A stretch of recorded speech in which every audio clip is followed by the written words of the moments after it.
Sure. All right. Welcome back. So for this episode, if you haven't listened to some of the previous ones where we've talked about culture, we encourage you to go back and take a listen to those. It'll help with where we're heading in today's conversation. So, Erin, we've had a few now conversations about culture. We have. One about really looking at your culture with the next step of look and listen, watch for behaviors. Then we continued that conversation by talking about now, how do you define your culture and really getting into those values, finding those themes. Then what? So you've gone through those steps. How do you make it come to life? Well, Kristen, don't you just put together really fancy posters and then hang them up? Yes. You add it to the book. You put it on your website.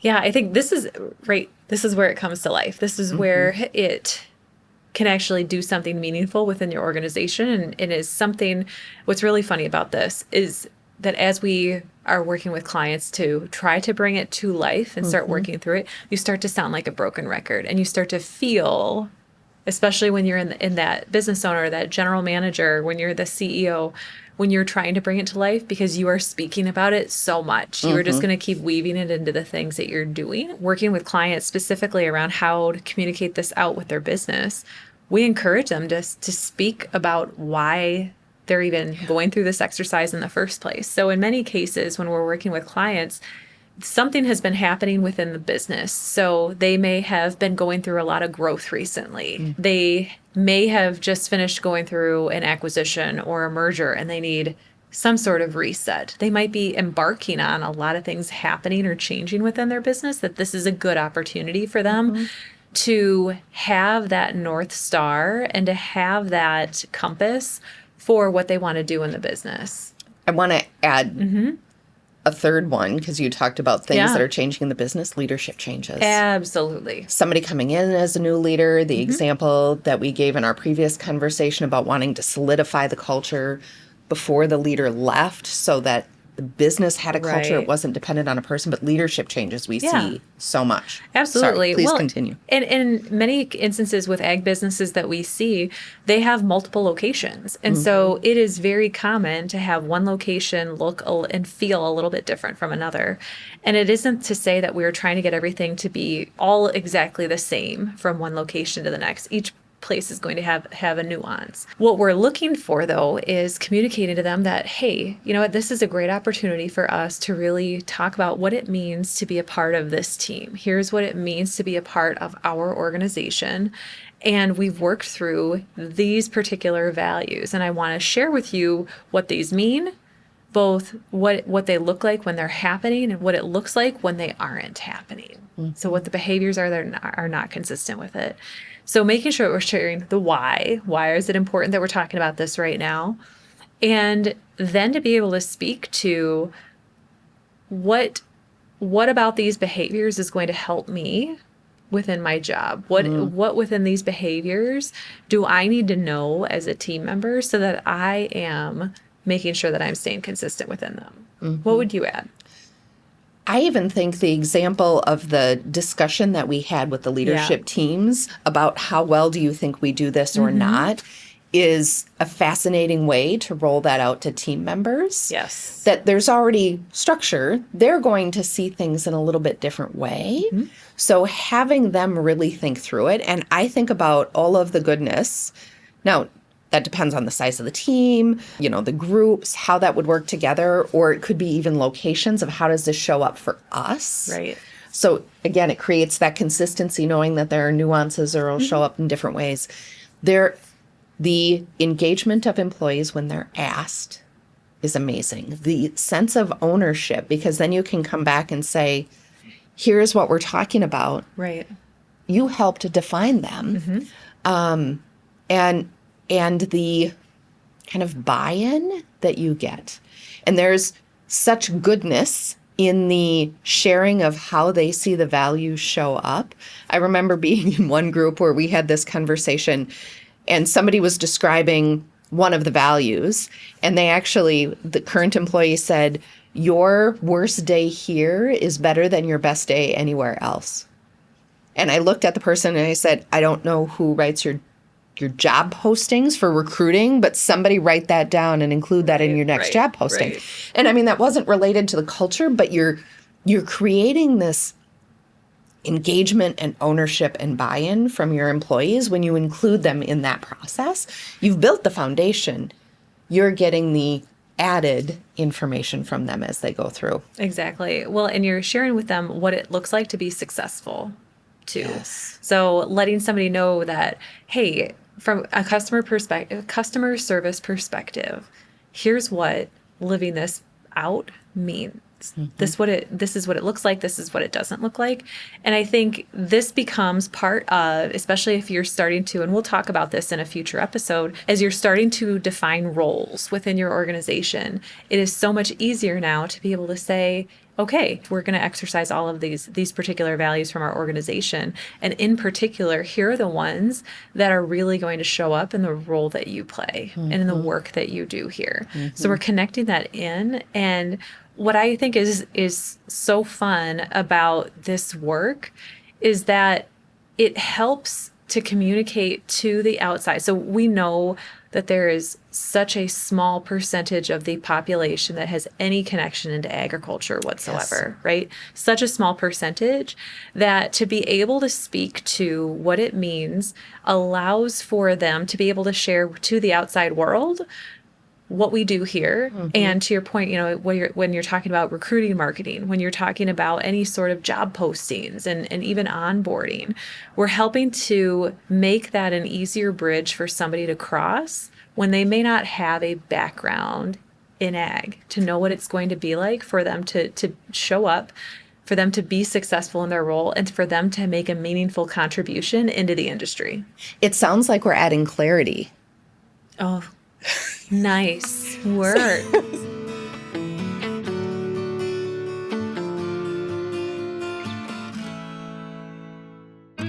Did you know that contrary to what we might think, 96% of employees want feedback, whether it's constructive or recognition? Yet another survey found that only 5% of managers provide critical feedback to employees, even though it's important for their development. What's behind this? Nearly half of managers, 44%, find giving feedback stressful. Nearly a quarter, 21%, avoid giving it altogether. They feel it's uncomfortable, they don't want to demotivate employees, and just aren't sure how to do it.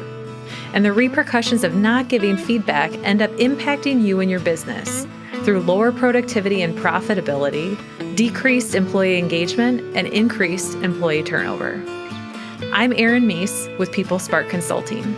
For the last several years, we've built our business around supporting ag supervisors and managers develop their coaching and feedback skills. Why? Because leaders coaching their teams create more engaged teams. And these more engaged teams create the workplaces that bring more employees into the ag industry. Our leadership transformation program was designed to be straightforward and practical, providing content in digestible chunks, supporting participants through personalized feedback, and providing participants an environment to learn with other ag leaders across the industry. You might only have a couple of managers or supervisors, or you might have an entire team of them.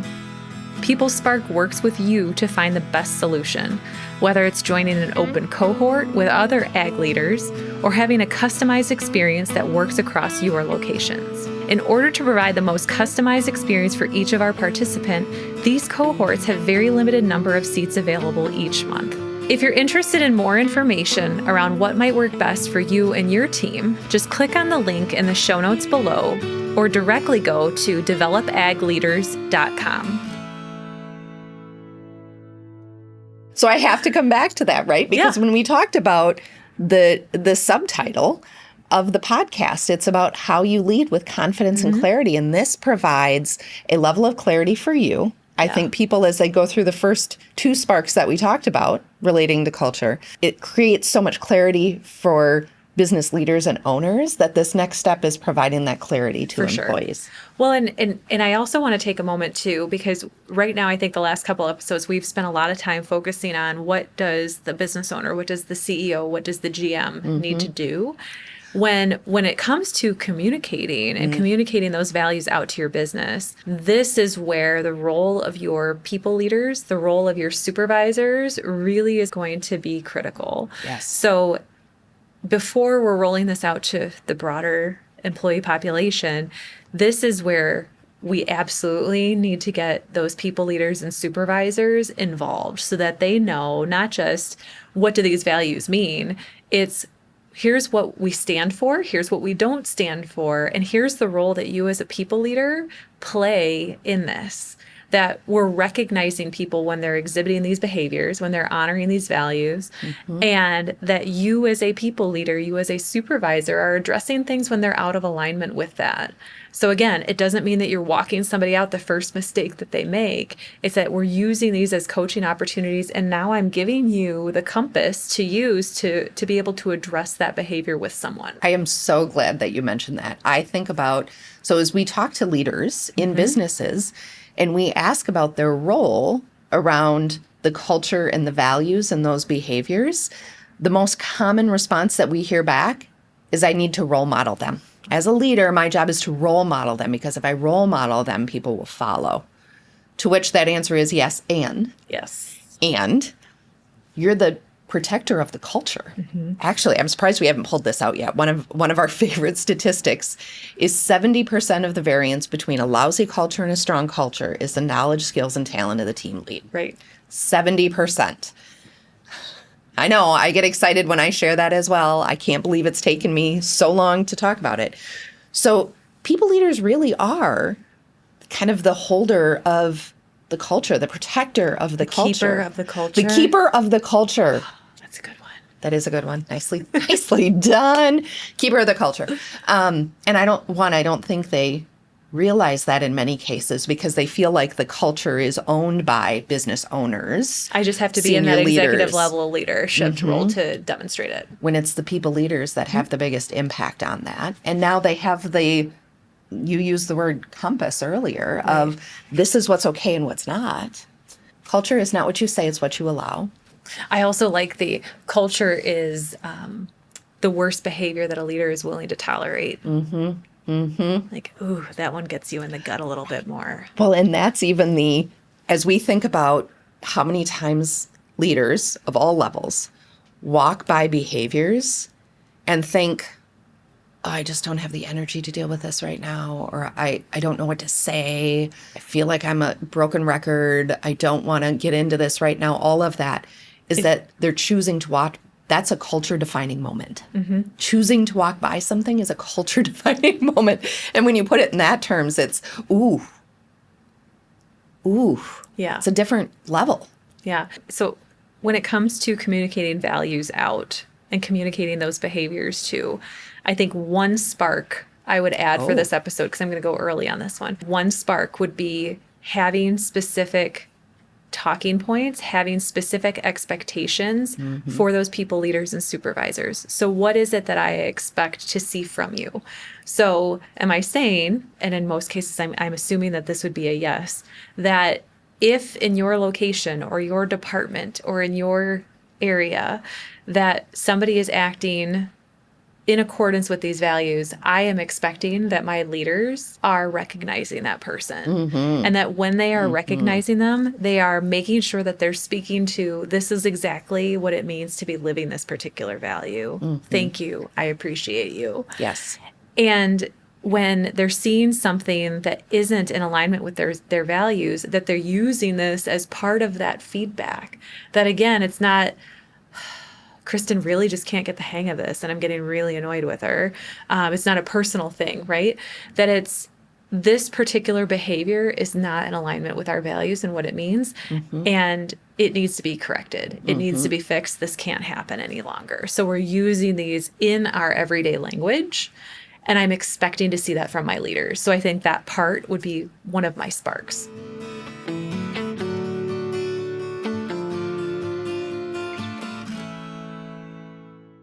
Before we end our show, let me leave you with a question.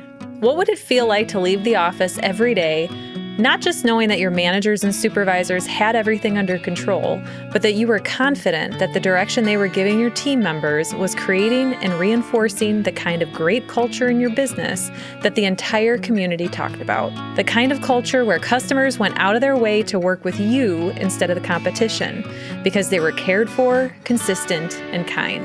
If that sounds like the ag business you've always wanted, stick with me for just another minute.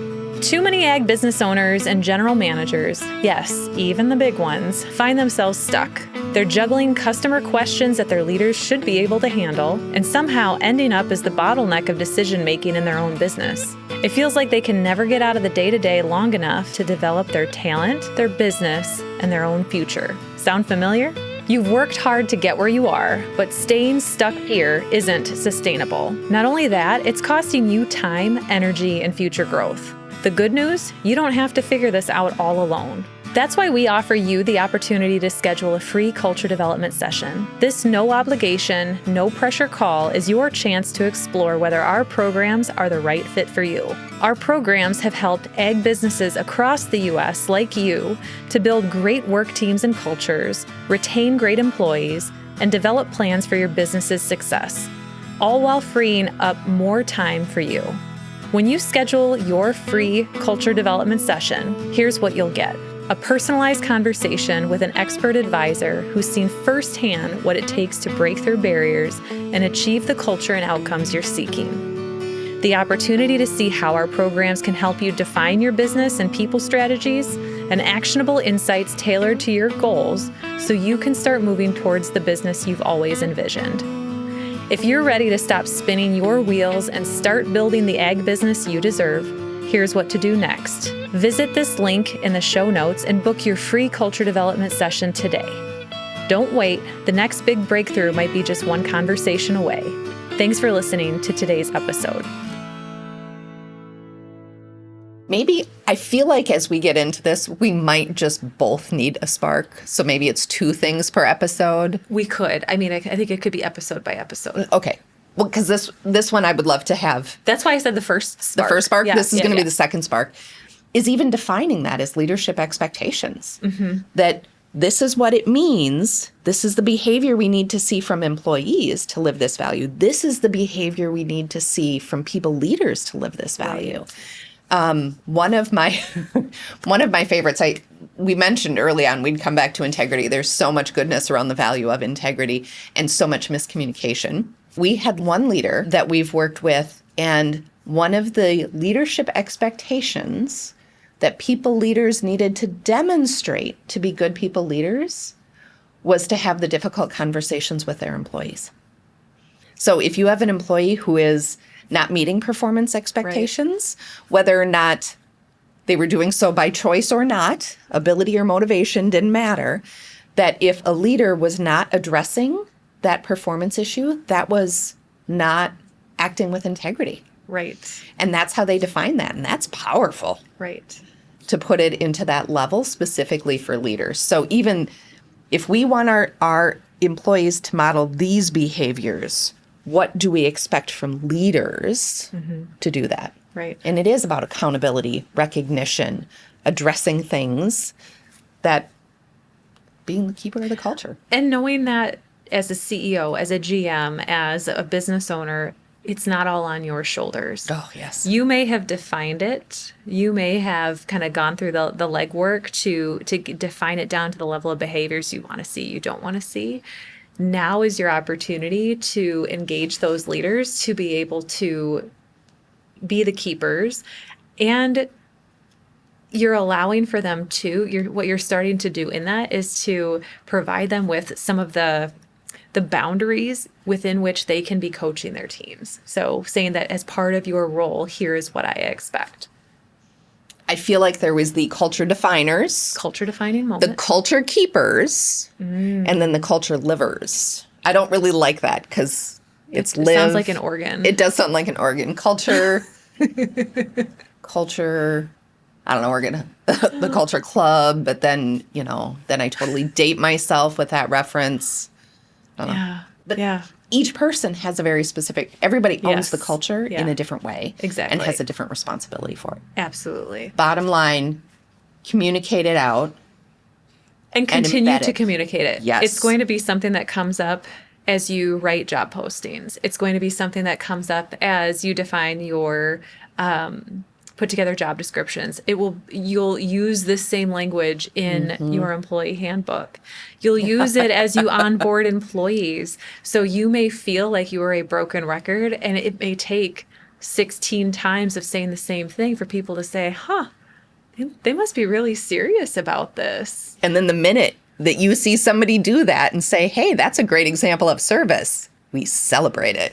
You celebrate it, and that you're not walking past those situations where you see something that has happened that needs to be addressed, right? It's not addressing and giving constructive feedback in front of an audience of people, not by saying that by any stretch. It's having the courage to step in, even if it's not perfect, to say, this is not what it means to be living that. I love it. So here's what I anticipate as we go forward. Okay. We will continue to have other conversations. I think we will continue to come back to what does this mean now for the culture? For sure. So it's not the last time we will be talking about culture. Oh, you won't be able to stop us from talking about culture because it shows up in so many of the other ways in which employee situations are handled, or crises emerge, or when your business strategy changes, we need to account for the type of culture that you have, or make adjustments to some of those values, possibly, as you begin to see them in the real world, out in the wild. I'm also looking forward to having more conversations with some of these business leaders about their cultures. So I anticipate some fabulous guests coming on. Well, we will continue this conversation about culture and other exciting topics where we can be dorks. And we look forward to it.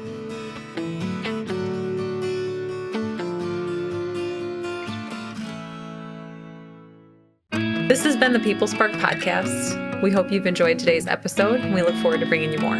The best way you can support us is by liking and subscribing this podcast wherever you subscribe to your podcasts. Thank you so much for hanging with us today.